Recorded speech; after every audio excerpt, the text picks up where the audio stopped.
what a great advantage a man can have over women. If he only knew what cold and calculating thoughts are going through her mind, while her eyes are brimming with tears. A chapter from the book, The Manipulated Man, right here by Esther Vilar. So this book, I have it right here. And I'm going to start by reading you a quote from Esther Vilar. It's a woman author. So any women that see this in the future, I'm just taking a woman's words. That's all. I'm just a messenger here. She says, what a great advantage a man can have over women. If he only knew what cold and calculating thoughts are going through her mind, while her eyes are brimming with tears. Esther Vilar. So as you guys can see, she is a straight shooter. She gives it to you pretty. This is not female dating strategies talking to us. Esther Vilar is brutal in this. She's a lot more brutal than I would be towards women. So again, it's a very interesting take in this book.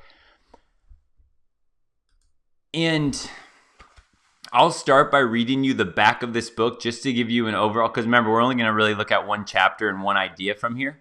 A man is a human being who works, while a woman chooses to let a man provide for her and her children in return for carefully dispensed praise and sex.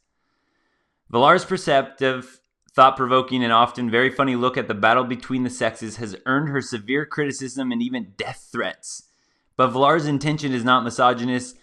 She maintains that only if women and men look at their place in society with honesty will there be any hope for change, which I completely agree with. She just literally lays it out exactly how women are with the game plan. And basically my understanding, and I think maybe a lot of our understanding right now, is that women kind of know what to expect from men, and they know what to look for, what to,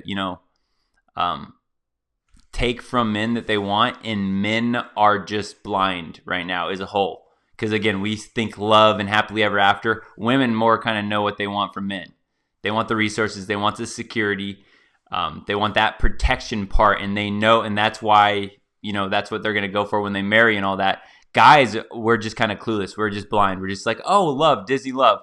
So if guys understand the truth, only then can there be some sort of solution that may work in the future, or may not, but at least guys will be aware of the games being played.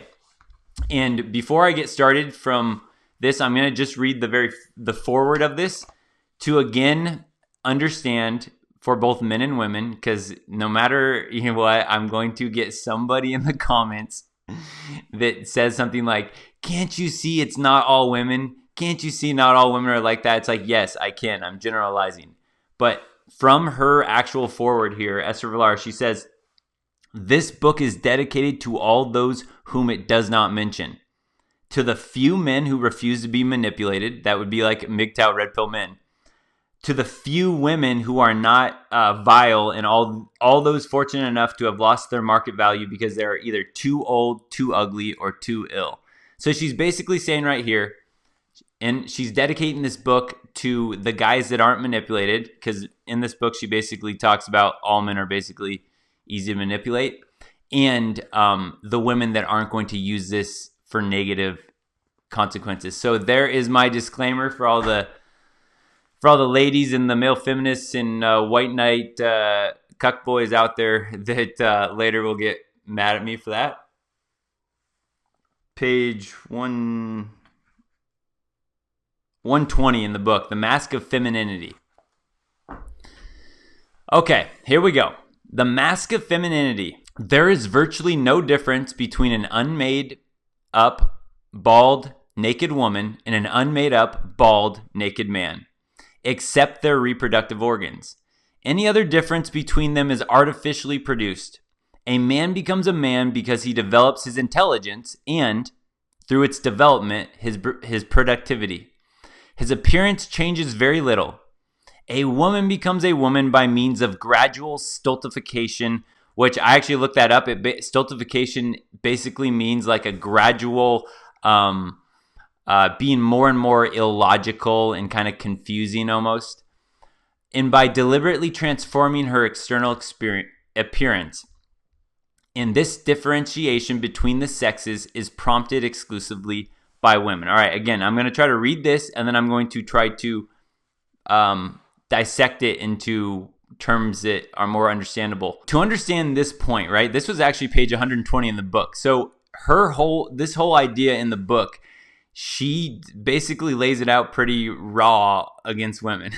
She's brutal. Again, like I said earlier in the book, she brought up this idea that men and women, when we're born, are, like she kind of says here, if you took an unmade up bald woman and a man and you stood them next to each other, besides their reproductive, besides the private parts, and there are the things like testosterone and the hormones like that, besides like those biological differences, she's claiming that other than those biological differences, there's nothing else is different between men and women except for like basically how society will influence it or how women will manipulate.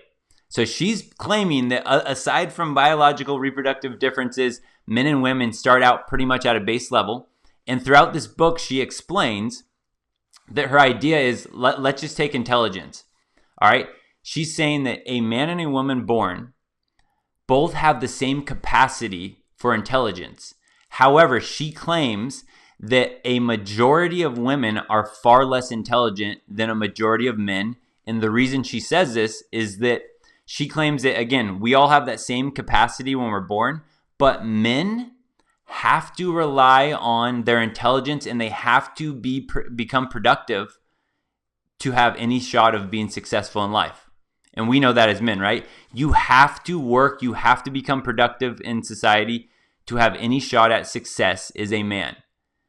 And then she claims that on the flip side for women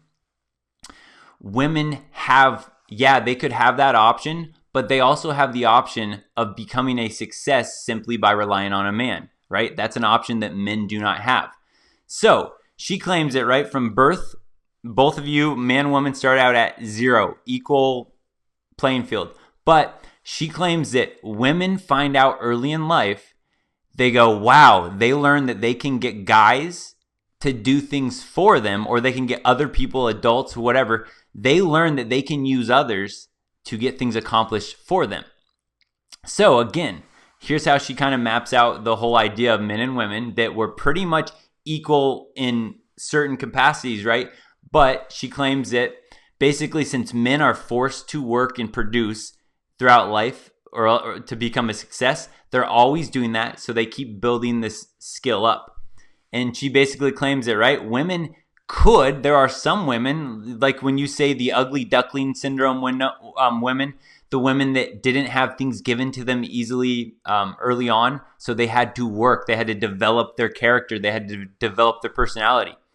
So we kind of see this idea, we hear about this idea, but if you really think about it, it kind of makes sense, right? So if, again, you have man and woman, and throughout life, let's just say something like changing a tire comes up, right? Okay, a man's tire is flat. He has two options. Either you as the man, you change your tire, or you hire somebody to change your tire for you. Well, again, this whole kind of her idea is that, right, for women, they have the option of one, she could change the tire herself. Some women can do that. Two, she could hire someone to change a tire, but she has this third option that us men don't have. That third option is that she can find a man to do it for her. So again, if you think about women having three options and men having two options throughout life, men are forced to produce more, to build up their lifestyle more, build up their character more, because they don't have that option that they can rely on of having someone else do something for them that women do, since they have that option. So again, it's almost like her idea is that she really looks at it pretty brutal. She basically says that a lot of women are totally like unintelligent. And she, in my understanding from her claims, is that it's almost a learned helplessness to an extent. That again, since women can get guys to do things for them, throughout life, just slowly they stop doing certain things that they learn that they can get others to do them for them. Like, why would a girl ever need to learn how to change her own oil if she knew that she could get her dad or she knew that she could get her brother or her boyfriend or the neighbor to do it for her. That's a skill where she'd be like, well, why do I ever need to learn that? So, but if you just think about the compound effect of that attitude over time, that's why Esther Vilar basically says that when you become adults, women are far less intelligent than men are. Okay, so that is basically the starting point to kind of understand the rest of what we're going to talk about. Don't forget, subscribe, like, comment, share the video, but definitely subscribe.